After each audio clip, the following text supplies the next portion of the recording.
So అంటే machinery దగ్గరికి వద్దాం.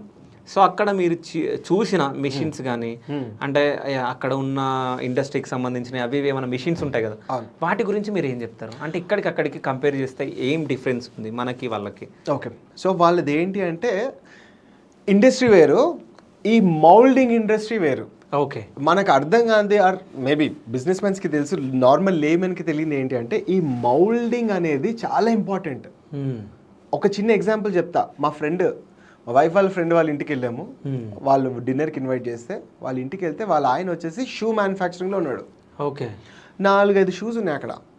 వావ్ నైస్ గౌతమ్ ఏంటి అని చెప్పేసి అంటే, నేను ఒక క్లయింట్ వచ్చాడు, ఇది కావాలి, చిన్న చేంజ్ చెప్పాడు, చిన్న చేంజ్ చేస్తున్నాను. గౌతమ్, కూరలో ఉప్పు అంటే మనం ఈజీగా చేంజ్ చేయవచ్చు, how do you change the total pattern of the shoe అని చెప్పేసి అంటే, లేదు I gave an order for the mould, ఇవాళ మౌల్డ్ ఆర్డర్ చేస్తే నాకు మౌల్డ్ వచ్చేస్తుంది. మౌల్డ్ చాలా ఇంపార్టెంట్, ఆ మౌల్డ్ చిన్న చేంజ్ చేస్తే షూ మొత్తం చేంజ్ అయిపోతుంది మనకి, షేప్ అండ్ ఎవ్రీథింగ్. సో అయిపోతుంది అని చెప్పేసి అన్నాడు. సో అంటే ఆ మౌల్డ్ ఇండస్ట్రీ చాలా ఇంపార్టెంట్ అండ్ చాలా బాగుంటుంది అనమాట.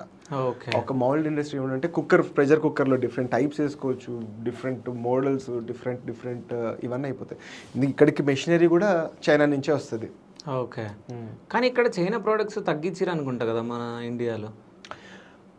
ఒక వాస్తవం చెప్తా, నేను చూసింది చెప్తా, అక్కడి నుంచి చూసింది చెప్తా, ఇక్కడి నుంచి చూసింది చెప్తా. ఓకే, అక్కడి నుంచి మా ఫ్రెండ్ ఒకడు ఉంటుండే, వాడు సీసీటీవీ బిజినెస్లో ఉన్నాడు. ఇక్కడ ఇండియాలో. ఓకే, ఇది కరోనా ముందు, కరోనా తర్వాత చెప్తా. కరోనా ముందు స్ట్రైట్ తీసుకొస్తుండే, స్ట్రైట్ అమ్మేసుకుంటుండే.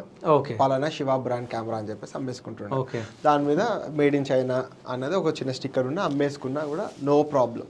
కరోనా తర్వాత మనకంతా బ్యాన్ అయిపోయింది కాబట్టి వాడు ఏం చేసిండంటే 2 పార్ట్స్ కింద తెప్పించిండు. ఈ కెమెరాని 3 పార్ట్స్ కింద తెప్పించిండు. 3 పార్ట్స్ కింద అక్కడి నుంచి ఇంపోర్ట్ చేసుకుని ఆ 3 పార్ట్స్ని అసెంబుల్ చేసిండు. ఓకే, ఇప్పుడు this is an assembled in India. Okay,